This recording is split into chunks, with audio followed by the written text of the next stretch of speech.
Hello and welcome to Global Business Africa, coming to you live from Kenya's capital, Nairobi. I am Peninah Karibe.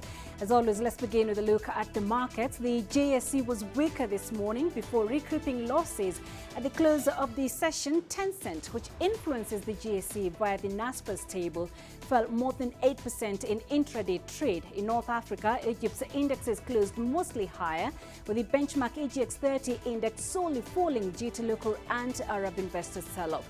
The main index fell 0.4% to 10,697 points.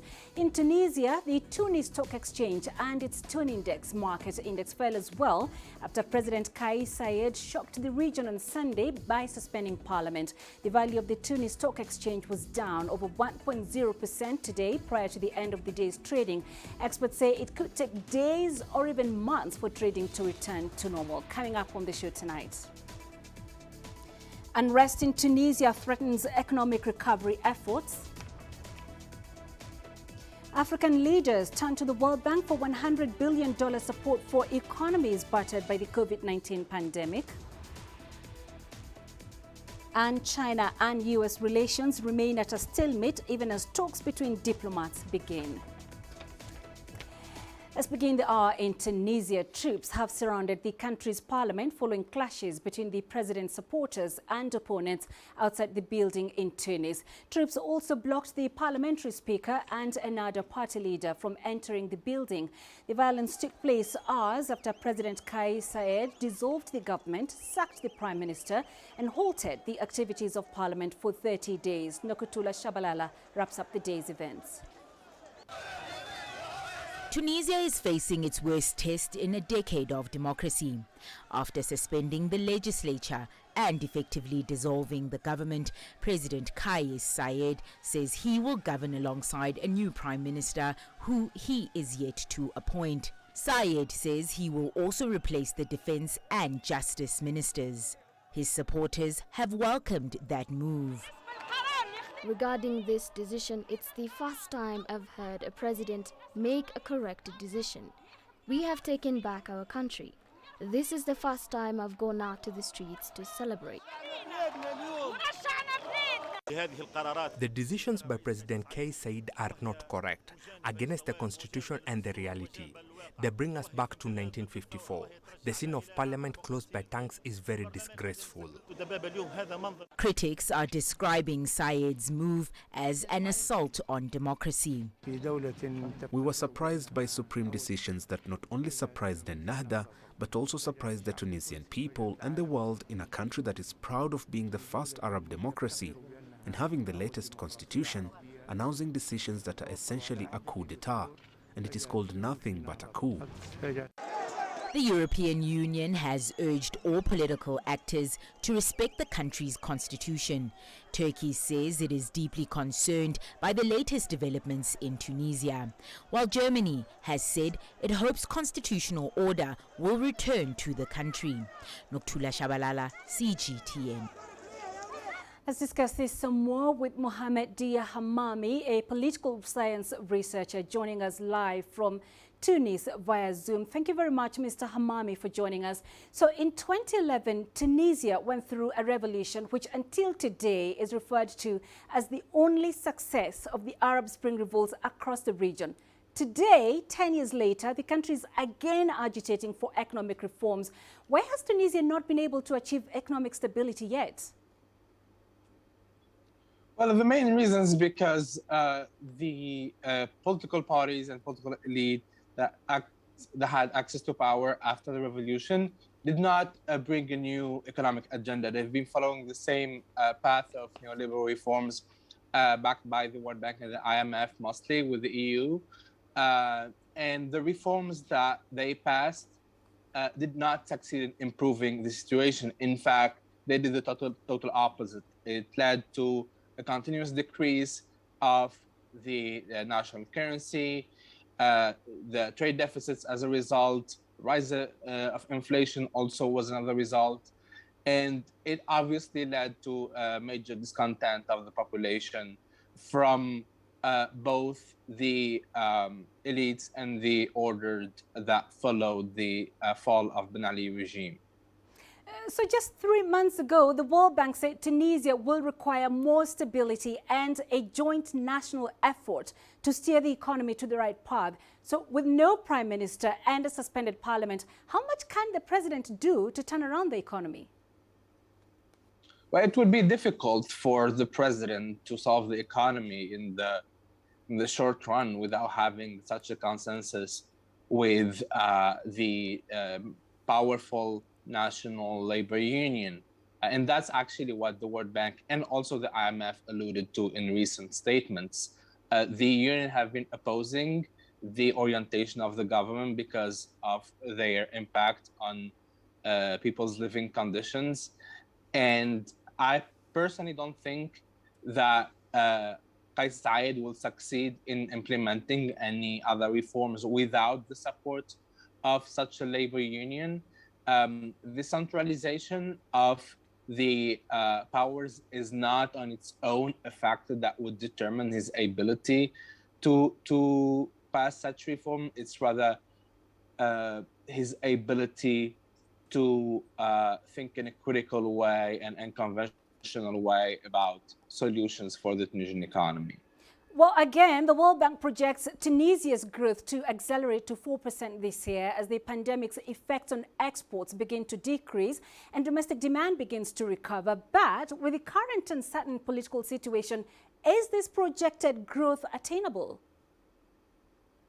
I don't think it's attainable. And historically, or at least since 2011, the projection of the World Bank and the IMF, because they work hand in hand, were not that accurate because they don't take in consideration the political factors that interplay with economic ones. I think that the level of growth will definitely not reach the 4% that the World Bank expects. And I think the other economic indicators, such as the inflation rate and the value of the national currency, will not improve significantly in the short run. Mohamed Dia Hamami, thank you very much for your time. Let's move over to Ethiopia now. The country earned about $3.6 billion from exports in the just concluded fiscal year, a record high in the country's history. According to authorities, Ethiopia's external earnings rose 20%, with agricultural products such as coffee and flowers driving that growth. With the details, here is CGTN's Groom Chala from Addis Ababa. According to reports from the Ethiopian Ministry of Trade, the country had planned to earn $4.1 billion from export trade and achieved an 88% return as it ranked in $3.62 billion. Agriculture, mining and industry sectors were the key performers during the period which ended in June. This year, we have registered the highest export trade success. This is also the highest value we have ever recorded in the sector. 88% of our goal has been achieved. Compared to last year, it's a growth of 19.5%. Ethiopia has also announced it earned $906 million from coffee export alone in the just concluded fiscal year that commenced in June 2020. This was obtained from 248,000 tons of coffee that the Horn of Africa nation exported to several countries such as the United States, China, and several EU states. Ethiopian coffee exporters have expressed their satisfaction with the performance of the commodity. Our performance this year is remarkable. Our market share was not affected globally, even though we're passing through some difficult times as a country. I say we have delivered on what is our responsibility as coffee exporters. Coffee exports have an increase of over 6% despite the outbreak of the COVID-19 pandemic. This is mainly attributed to the country's modern trading system that has enabled exporters to be closely assisted by the Ethiopian Commodity Exchange Platform, or ECX. Coffee experts in Ethiopia expect production to continue rising amid increased demand. As you are aware, coffee trading has lots of stakeholders involved. Coffee exporters have been vigilant, and we are working around the clock to ensure the quality of coffee, meeting the required volumes as well as timely delivery to the international market. For us to increase the quality and add value to our coffee, we want all our parties to work with us. That's from the government to farmers and exporters. The government says that the historic export trade success is also highly attributed to the strong follow-up and evaluation mechanism devised by authorities in the country. As you're aware, coffee trading has a lot of stakeholders involved. Coffee exporters have been vigilant and we're working around the clock to ensure the quality of coffee, meeting the required volume, as well as timely delivery to the international market. Now, for us to increase the quality and add value to our coffee, we want all parties to work with us. That is from the government to farmers and exporters. In September, the newly elected Ethiopian administration under Prime Minister Abiy Ahmed is expected to announce its plan for better economic growth. What is known as a homegrown economic plan is what Ethiopia will use to define its economic priorities and pave the way for an all-rounded growth over the next 5 years. Grumtana CGTN, Addis Ababa, Ethiopia. The South African Reserve Bank's move to keep rates unchanged at historic lows has been welcomed by economists as a good move to accommodate economic volatility while a third wave of the COVID-19 pandemic rages. The repo rate will stay at a historic low of 3.5%, while the prime lending rate remains at a 5-decade low of 7%. But as CGTN Sumitra Naidu reports, the central bank expects to start hiking rates later this year. Despite an uptick in inflation, the South African Reserve Bank believes the current drivers are passing through.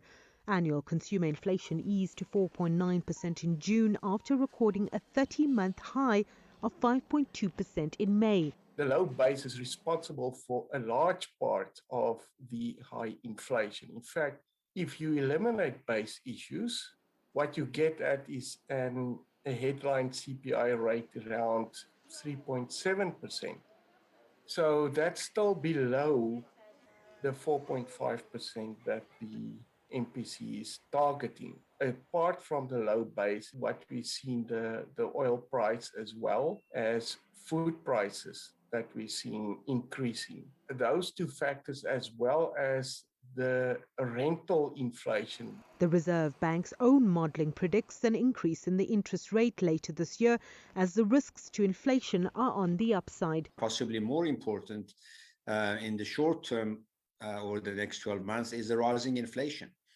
Globally, inflation in most countries is on the rise to the extent that our exchange rate also depreciating. For technical reasons, we're going to have a rising imported inflation that the Reserve Bank may have to take preemptive measures to raise interest rates. While food price inflation, already very high globally, surprised to the upside in recent months, petrol, electricity and other administered prices continue to present short-term risks. Food inflation, we're already seeing some of the increasing international price actually emanating in our inflation rate already. It's there due to the scarcity, also the demand for some food exceeding supply as a result of the strong growth worldwide.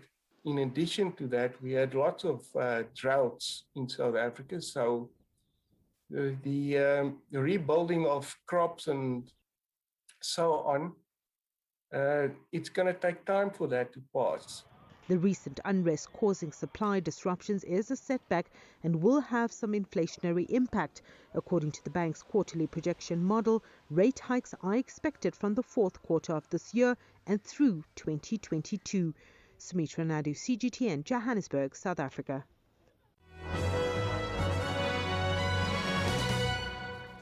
In some corporate headlines, just 3 months after South African Airways managed to leave business rescue, its subsidiary Mango Airlines has now entered bankruptcy protection. The airline has been struggling for months and relies on loans to survive. Unions have also been pushing for the airline to enter business rescue for several weeks. As of July, Mango owed its 750 employees around $10.5 million in unpaid salaries. Egypt placed third in Forbes Middle East's list of largest economies in the Arab region. The North African nation followed Saudi Arabia and the UAE with an unexpected GDP value of about $394 billion in 2021. Iraq kept its spot in fourth place with an unexpected $190.7 billion GDP in 2021. That's up from $172 billion reached in 2020. South African hotel group City Lodge is selling its stakes in 3 hotels in Kenya to subsidiaries of the UK-based investment firm Actis. The Fairview Hotel, Town Lodge and City Lodge Two Rivers in Nairobi will be sold for almost $10 million. City Lodge saw revenue from its 62 hotels fall by 73% in the 6 months to end December compared to the same period in the previous year. And JP Morgan Chase has become the first major U.S. bank to provide all wealth management clients with access to Bitcoin and other cryptocurrency funds. The policy change became effective on July 19th, according to an internal memo obtained by Business Insider. It will apply to all JP Morgan clients, ranging from those that are self-directed to those that are serviced by the private bank itself. And that's a look at your corporate headlines.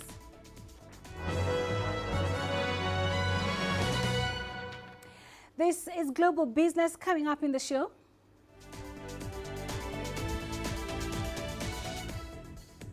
African leaders turn to the World Bank for a $100 billion support for economies battered by the COVID-19 pandemic. And South African President Cyril Ramaphosa eases some COVID-19 restrictions. The world economy as we know it is about to change. Global business reports highlight emerging markets, developing countries, and dynamic sectors worldwide. We feature top analysts and newsmakers to provide perspectives on every facet of business.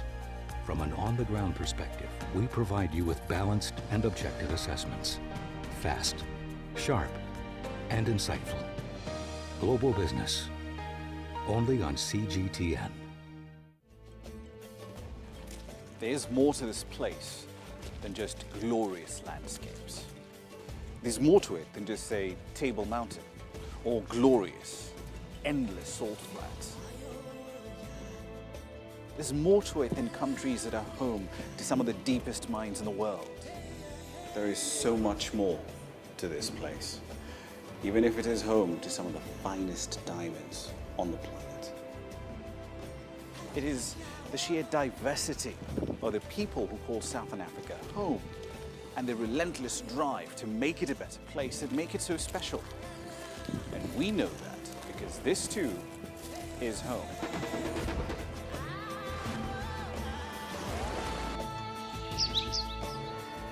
No one knows Southern Africa like we do. CGTN, see the difference.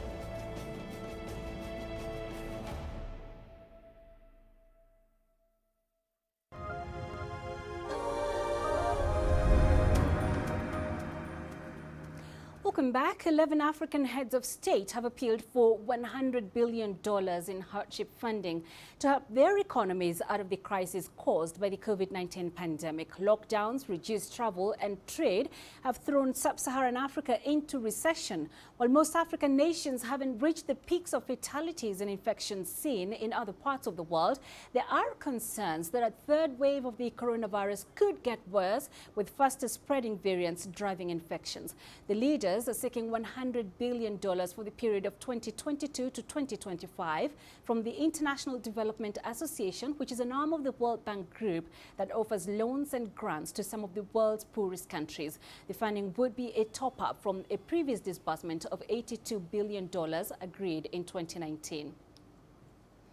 Let's discuss this further with Eric Kaku. He is the CEO of Entrepreneurial Solutions Partners in Abidjan, Cote d'Ivoire. He joins us live via Zoom from there. So, Mr. Kaku, $100 billion for hardship funding. That is what these 11 countries are asking for.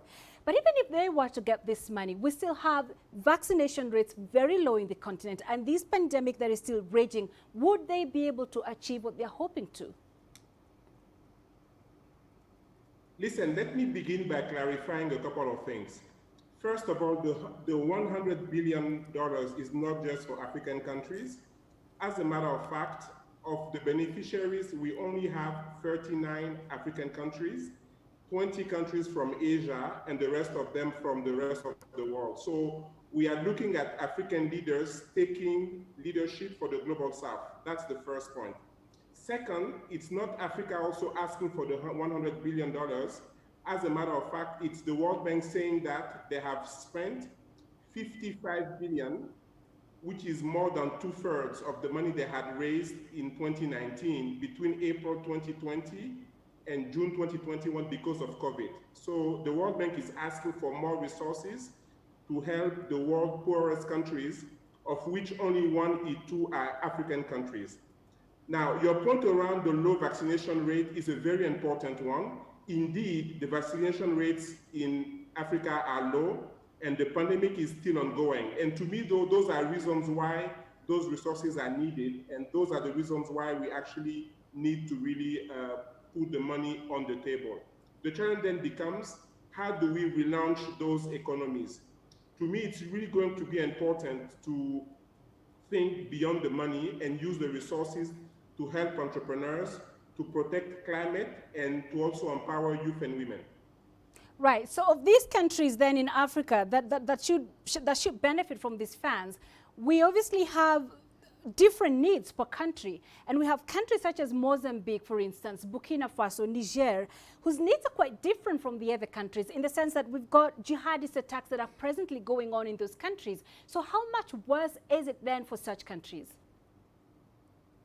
Listen, I think it's extremely helpful because I think anytime we have poverty in a country, anytime we have social needs which are not being met, we create room for the jihadists to actually come in and do the deeds. So to me, what we have to do actually is to find a way to combat those jihadists by putting in place programs and solutions which are going to really help young African men and women alike find a better way to occupy themselves than being in the hands of those jihadists.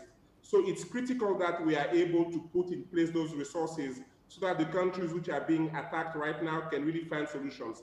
It's also important that there are programs which are put in place to avoid a scenario where more countries fall prey to jihadism, which is really what is happening on the continent right now. And what policies and investments should these governments be looking at to implement in order to spur faster and stronger recovery? Look, we actually did a survey at ES Partners in around 10 countries across the continent, where we asked the entire private sector, right, micro entrepreneurs and SMEs alike, what the challenges are. What we found is that more than 2/3 of businesses in all countries are reporting serious disruption in their work. Number two, we also find that most of those businesses have to actually let go of people or reduce income. So to me, whatever we do as countries, it's very important that we are able to put entrepreneurs at the center stage of what's going on and create programs which are going to help those entrepreneurs relaunch their businesses. The second thing which is important is to also put in place programs in the social area.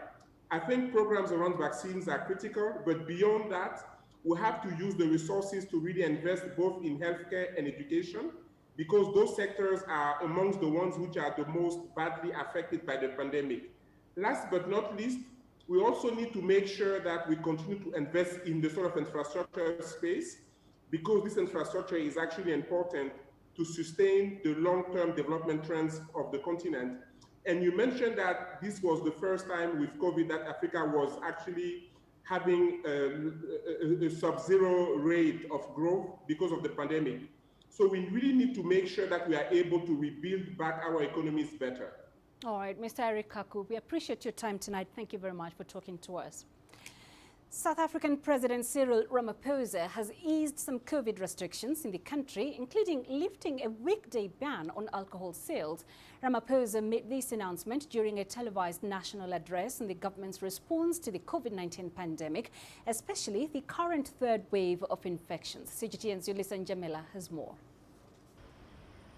President Cyril Ramaphosa says South Africa has passed the peak of the third wave of COVID-19 infections. He says this necessitates the easing of some of the lockdown restrictions. The measures we put in place for the past 28 days, alongside the continued adherence of South Africans to basic health precautions, have been effective in reducing the rate of infection. The average number of daily new infections over the last week was around 12,000 new infections a day, which represents a 20% drop from the previous week. Under adjusted level 3, people can travel between provinces for leisure. Alcohol sales are permitted, and nighttime curfew will start an hour later at 10 p.m. and end at 4 a.m. And schools will reopen this week. Restrictions imposed on indoor and outdoor gatherings will, however, be maintained. Announcing the new measures, the president told the nation that the country is fighting two battles. These are the coronavirus pandemic as well as the violence and looting that was witnessed in the past few weeks in KwaZulu-Natal and Gauteng provinces. We are still counting the costs of this violence and coming to terms with the destruction that it left in its wake. Ramaphosa listed a range of measures to assist businesses which have been hit by the pandemic, as well as those specifically affected by the recent unrest in KwaZulu-Natal and Gauteng. He also announced the reinstatement of the social relief grant. It will run until March 2022. On the vaccination front, according to the president, 10% of the population has received at least one jab of the COVID-19 vaccines. We are now administering more than 240,000 vaccines every weekday. A month ago, this figure stood at around 100,000 vaccines per weekday. And as a result, we have now administered more than 6.3 million vaccines, with over 10% of our population having received a vaccine dose. In the coming weeks, Ramaphosa says the government will substantially increase the rate of vaccinations. People between the ages of 18 and 34 will be allowed to register for vaccinations from the 1st of September. Yulisa Njamela for CGTN in Johannesburg, South Africa. South Africa's Aspen Pharmacare has handed over the first batch of Johnson & Johnson COVID-19 vaccines to the country. It's the first vaccine to be manufactured on the continent using active pharmaceutical ingredients sourced from Europe. Angela Kupler has more on this story. The first batch was produced in the new Aspen facility in the Eastern Cape. It's also the first time that the continent is receiving the Johnson & Johnson vaccine. It's also critical to have local capacity because it does assist to equalize what we are seeing as gross vaccine inequalities at the moment. We know that Africa has received less than 1% of the vaccines, the COVID vaccines that have been administered globally. So this certainly does help to bridge the gap somewhat, and it also helps us to maintain security of supply of vaccines, which are very erratic at the moment, not only on the continent, but globally speaking as well. Of course, the Johnson & Johnson vaccine has immense value for the African market. Not only is it a single dose and it cuts down on the healthcare resources and infrastructure that are certainly in short supply on the continent. It certainly assists with that, but also it is a more what we call thermo-friendly vaccine. So from a distribution and supply perspective, it is easier to transport around the continent, which, as it is in any event, is very geographically diverse. This is a huge step in creating much needed capacity to produce the vaccine on the continent. I'm Angelo Coppola for CGTN in Johannesburg, South Africa. To Nigeria now, which is set to increase crude oil production by about 400,000 barrels per day. That's after OPEC gave the go-ahead for member states to boost production. The decision is likely to ramp up Nigeria's daily oil production to an average of 1.8 million barrels. CGTN's Kelechi Emekalam has the details from Nigeria's capital, Abuja. There are ongoing plans by OPEC and its allies to completely phase out oil production cuts by September next year. This is as crude oil prices hit a 2-year high. Nigeria's oil production capacity currently stands at an average of 1.4 million barrels per day. An upward review of 400,000 barrels per day, as approved by OPEC, will boost Nigeria's revenue. It's a good thing because it will boost our market. We will get the crude, we will sell it, it will improve our budget, it will help us to maybe begin to sort out our debts that we are piling up. It will help for some infrastructural development because for me, come to think about it, in 1956 we were doing 5,100 and now we are doing about 1.4 million barrels per day. What has changed? I'm sure people who lived in 1956 will tell us that they lived in a better Nigeria than we are living in. OPEC cut oil production at the peak of the COVID-19 after the pandemic crashed oil prices. Now global economic recovery is on track, driven by an accelerated vaccination program.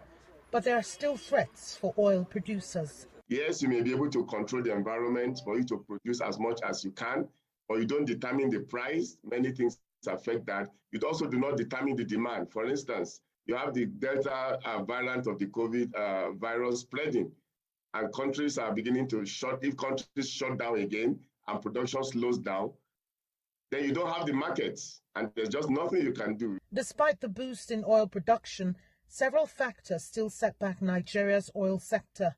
Fuel subsidy, moribund refineries, crude oil theft, and policy development are major concerns.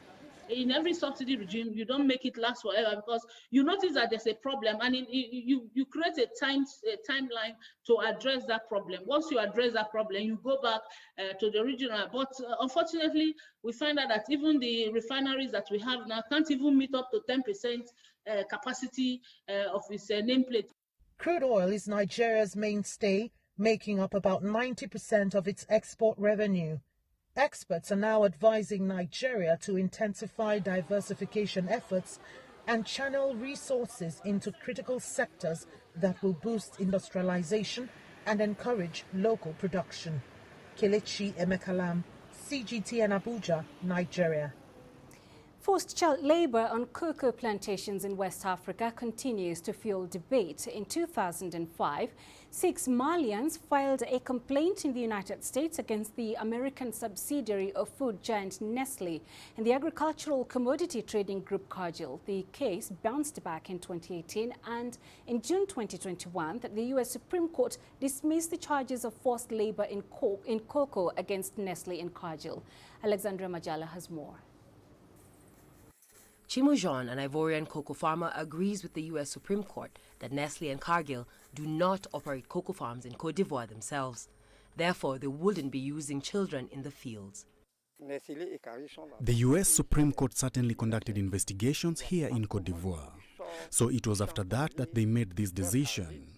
We think it's a fair decision because Nestle and Cargill are companies that only buy cocoa in Côte d'Ivoire. If these 6 Malians had already been forced to work in the cocoa field since their childhood in Côte d'Ivoire, I think today they should have carved or twisted backs because forced labor from childhood leaves inevitable after effects on the body. This idea was also shared by the president of the Autonomous Farmers Union. Nestle and Cargill cannot finance the exploitation of children in the fields. That is absolutely false, and that is why the Supreme Court exonerated them. I believe that this court decision is correct. I have nothing to gain from defending the multinationals operating in Côte d'Ivoire, but I am defending the reality on the ground. A few weeks after the U.S. Supreme Court's decision, European Union investigators visited Abidjan and had a working session with Ivorian cocoa stakeholders. Putting children to work in cocoa plantations is often a normal way of life for some farmers. Others, on the other hand, justify the presence of children in the cocoa fields as a means of training them to take over or simply to reduce the cost of labor on the family farm. To Ivorians, this is not forced labor. During the school vacations, parents, especially cocoa farmers who live in the camps or villages, can go with their children to the fields, but these young children cannot do much work. The young students who attend high schools also voluntarily accompany their parents to the cocoa fields in their free time, so this cannot be considered as slavery. In October 2019, Ivorian cocoa had been threatened with an embargo. According to a study by the U.S. Department of Labor, just over 2 million children work on cocoa plantations in Côte d'Ivoire and Ghana.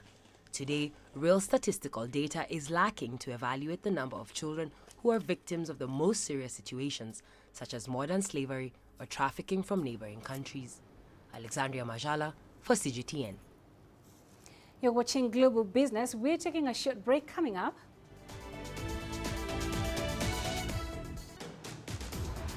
China and U.S. relations remain at a stalemate even as talks between diplomats begin. And flood victims in Germany get a lifeline through crowdfunding. Business in Africa is at a crossroads. We celebrate those who are adopting and thriving despite the challenges, from grassroots to big businesses. Global Business takes you along for the ride as we track the making of a giant. Only on CGTN.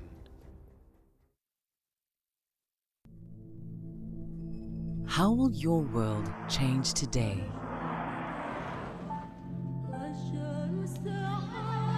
What happens here? What happens there?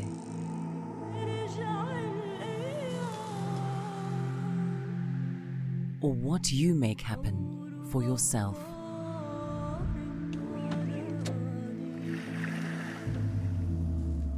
If it matters to you, it matters to us too.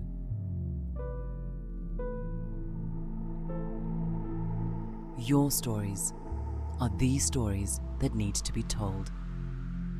Africa Live. Find your voice.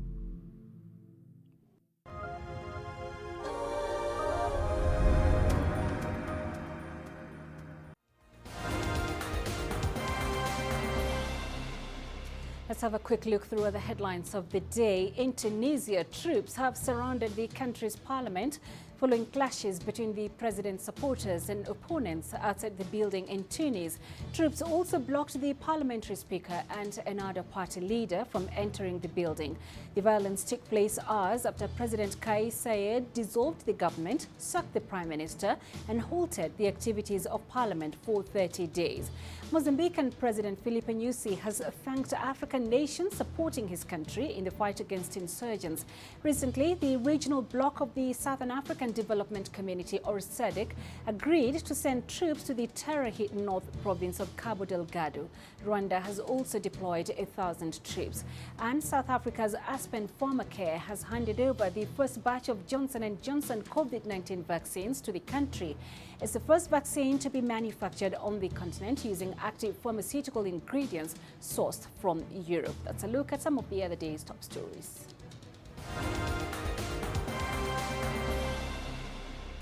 Now, China says relations with the United States are at a stalemate as talks begin between the two nations' diplomats. Brian Dorman tells us more. Chinese Vice Foreign Minister Xie Feng didn't mince words in his remarks during a meeting on Monday with U.S. Deputy Secretary of State Wendy Sherman in Tianjin. Washington said the goal of the talks is to keep high-level communication channels open to avoid potential conflict.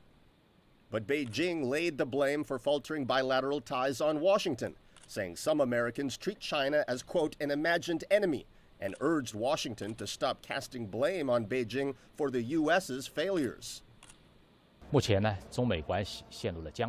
The fundamental reason for the current relations between China and the United States have been a stalemate is that some in the United States regard China as an imagined enemy, an attempt to deflate the U.S. domestic political and economic dissatisfaction by demonizing China. They will not succeed in such goals by blaming China for the United States' deep structural problems. The world today calls for solidarity and cooperation. The United States should choose to show mutual respect with China, with fair competition and peaceful diplomacy. China also reiterated that the U.S. is in no position to lecture China on democracy and human rights, and urged the U.S. to address its own human rights issues first.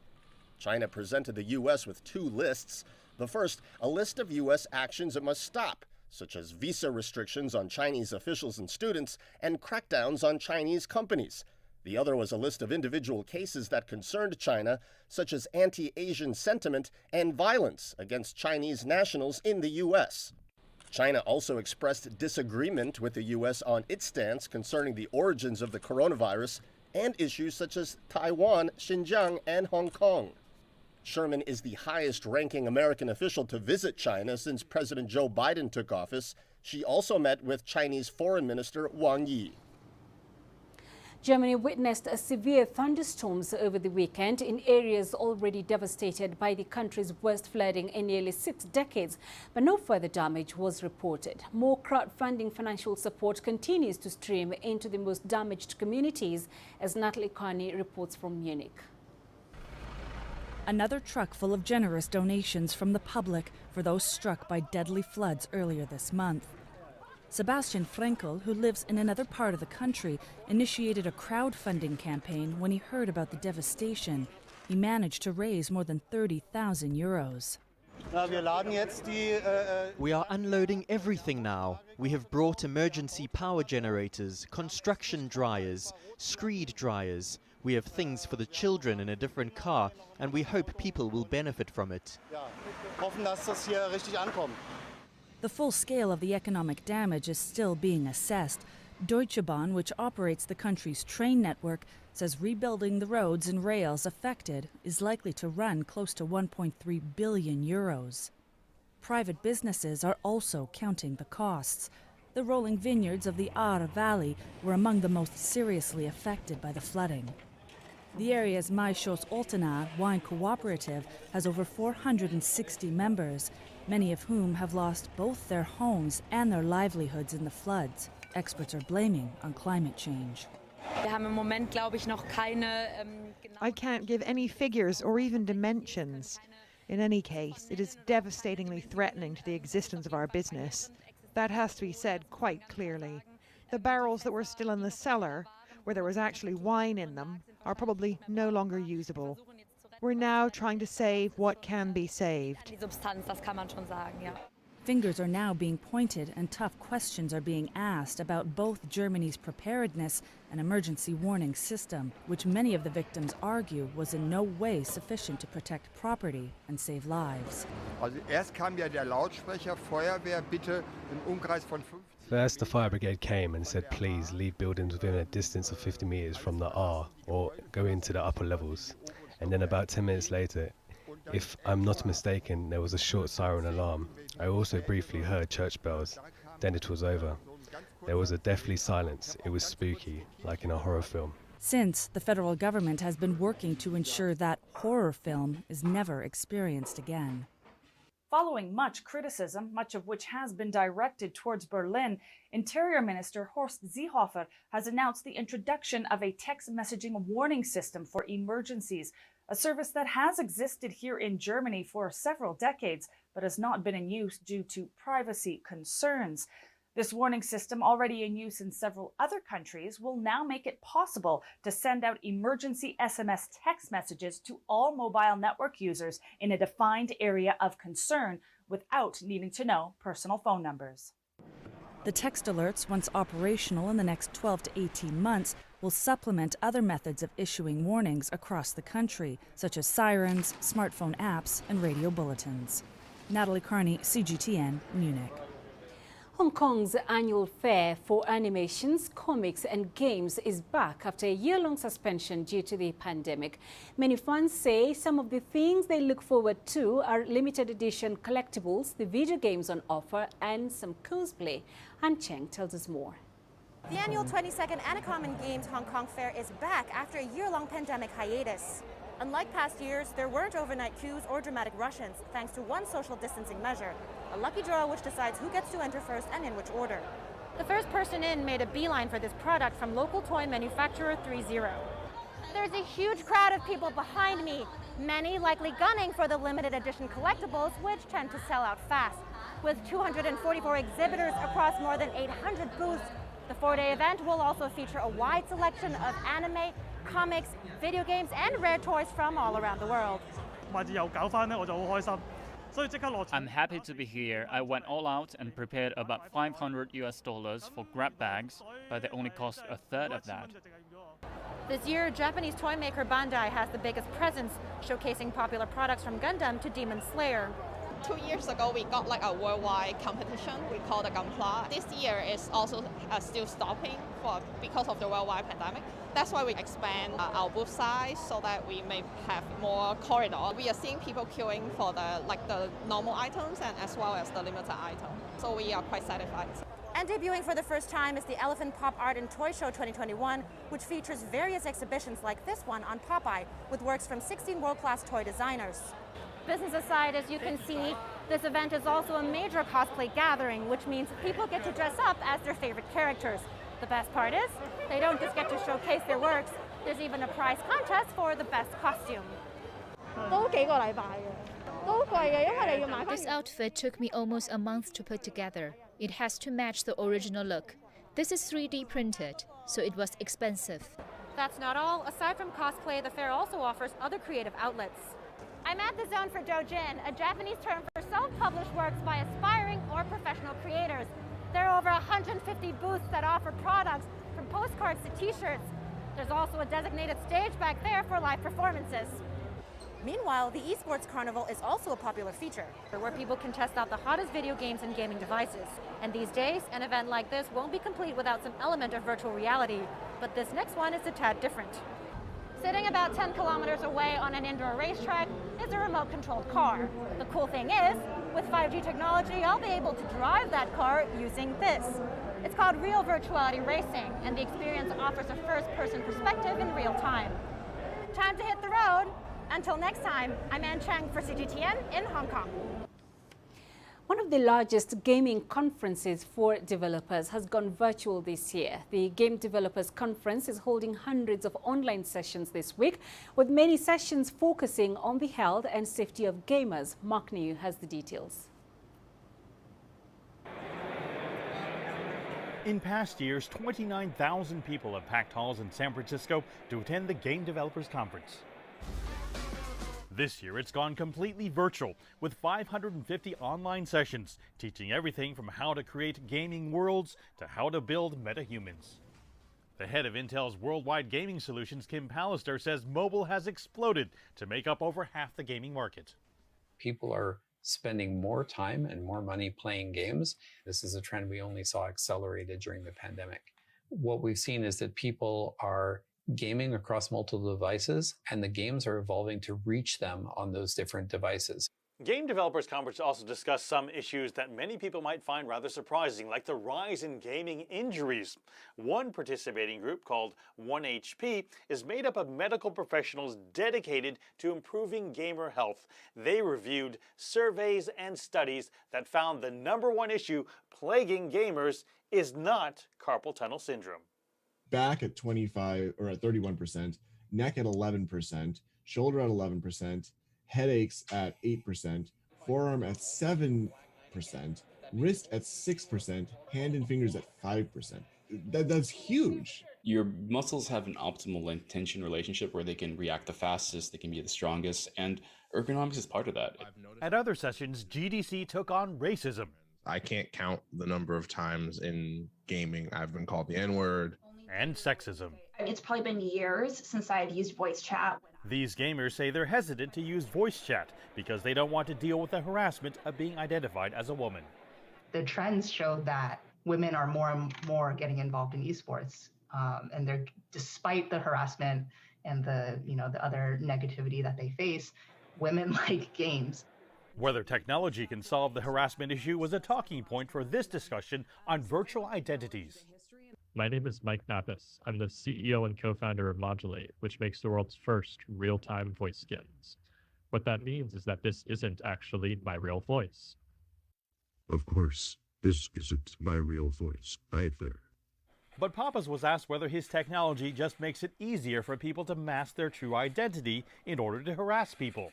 A recent study came out showing 60% of women online look for an opportunity to mask their gender. That's horrible. I wish we didn't live in that world. And, we're doing other work at Modulate to try and get away from that world and actually get rid of those bad actors. But at the same time, given that we do live in that world today, I think there is a lot of power to giving that kind of, opportunity for these folks to feel safer online. One takeaway from the group is that no single technology can completely change a toxic culture. Virtual GDC, though, does plan for its own big change next year, as it plans to return to being an in-person convention. Mark News, CGTN, San Francisco. I look through the commodities markets, and oil prices were steady today as the spread of the COVID-19 Delta variant took fears over future fuel demand, but supply looked set to be tight through the rest of the year. Coronavirus cases continued to rise over the weekend, with some countries reporting record daily increases and extending lockdown measures that could slow oil demand. Meanwhile, gold prices rose on the first day of trading of the week as a softer dollar and concerns that rising COVID-19 cases could stall economic recovery. This has lifted demand for the safe haven metal, while investors await the Federal Reserve meeting set for Tuesday for policy cues. Analysts said gold is drawing support from the risk-off sentiment as equity markets are falling and the dollar is also slightly weaker. This is Global Business. Still ahead.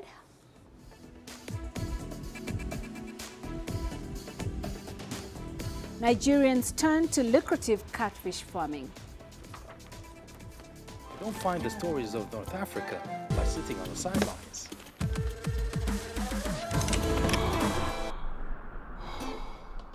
No one else will take you where we can in North Africa. And no one else will show you what it's all about.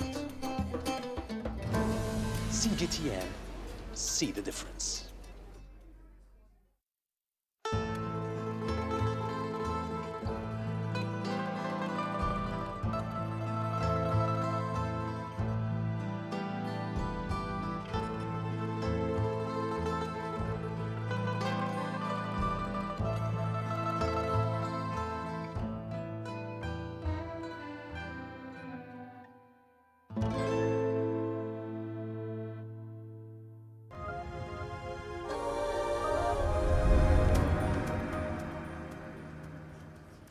Catfish farming is fast becoming a popular venture in Nigeria. The agricultural subsector is said to provide between 150 and 200% return on investment if well managed. As CGTN's Kelechi Emekalam reports, vast opportunities abound in this sector for budding entrepreneurs.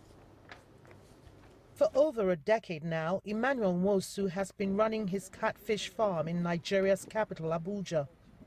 The huge aquaculture business has been earning him some good profits.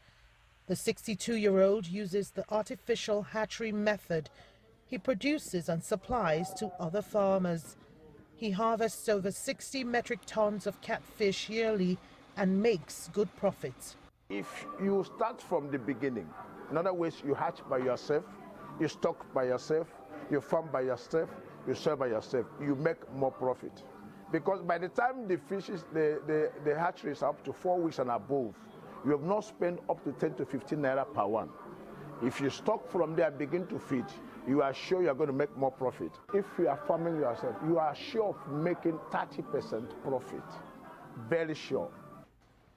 Catfish accounts for 80% of Nigeria's aquaculture output. Fresh, smoked or dried, it's a favorite for many local delicacies and highly sought after by the pharmaceutical industry. Nigerian local fish demand stands at 3.6 million metric tons yearly, but production remains low at 1.1 million metric tons. Been underperformance of the catfish sector in Nigeria, and so we're not able to meet up with our local demand. There's a huge market for catfish production in Nigeria, even in terms of export, in terms of even local consumption. With the deficit in production, we need at least 400,000 new catfish farmers every year to be able to meet up with local demand. Nigeria currently exports about 100 metric tons of catfish yearly. An expansion is much needed as it provides a viable option for export earnings. In the Americas, in the Middle East, and even in the Europe, there's a huge market for Africans that are there, even for Nigerians that are migrated to those countries. They yearn for the catfish, and then there's a huge potential. Though a profitable venture, catfish farmers complain that factors like the high cost of feeds, climate change, and bacterial infections affect their yield. Nigerian government has been making diversification efforts from crude oil and investing in agriculture. Experts say governments investing in farmers' trainings and localized feed factories will help farmers like Emmanuel Wosu boost production and maximize profits. Kelechi Emekalam, CGTN Abuja, Nigeria. Convenience, ease of use and consistency are some of the reasons why coffee capsules have witnessed an enormous success. But over the past decade, people have become more conscious about the environmental impact of their habits, and the coffee capsule industry has come under scrutiny. Tonight, CGTN's Mohamed Abubakar takes you to Algeria, where one artist is making sure coffee capsules don't make their way into landfills. At her small workshop, Jamila Bekour carefully picks necklaces and figurines she makes from recycled coffee capsules. She lays them out on a table at a local flea market. The pieces of art are a nod to environment protection. Aluminium coffee capsules can take up to 500 years to fully biodegrade, and as a result end up in oceans or landfills, further contributing to pollution and harming the ocean and natural wildlife. It's a source of money for me, and at the same time it's a gesture for the environment and the planet. Each time a client buys my pieces, it's a gesture for the protection of the planet. Bekour visits a specific coffee shop to collect coffee capsules once a week. It's the first coffee shop that allowed me to collect coffee capsules. The manager really cares about environment protection, and as soon as I told him that I create figurines and jewelry out of aluminium coffee capsules, he did not hesitate to save them for me. He calls me each time telling me that he has a bag for me, so I come and collect them. Bekour mainly exhibits her work at flea markets, but with the coronavirus pandemic limiting the number of such events, she has turned to social media to promote her work. At first, I thought women will be reluctant and won't buy jewelry created out of capsules. But I was surprised by the sense of environmental responsibility these women have who buy this recycled jewelry. Following the COVID-19 situation, there are limited number of exhibitions because of the crisis, but I sell via the internet and my Facebook page, and there is a demand for the jewelry and figurines that I create. Over 60 billion coffee capsules are consumed globally each year, and many of these are currently made from layers of plastic or aluminium. Only a small proportion actually make their way into recycling streams. Bekour, however, is on a mission to change this and make every day Recycling Day. Mohamed Abubakar, CGTN. A look at the Forex now. The South African rand enters the new week having lost significant ground against the US dollar and is now hovering around 14.8 to the dollar. The currency was trading at 13.75 at the beginning of June, but it has since weakened against a strengthening dollar and was further pressured by the recent riots and looting. Meanwhile, Nigeria's naira is exchanging at 543 to the dollar at the parallel market, and this is despite the central bank saying it was increasing foreign exchange allocated to banks to meet legitimate needs. The Apex Bank has assured Forex Bureau operators that it would continue to meet their weekly allocations. And with that, we come to the end of Global Business tonight. To invite your feedback, send it to the contacts on the screen and follow us on our digital media platforms. I'm Peninah Karibe. Thank you for your company.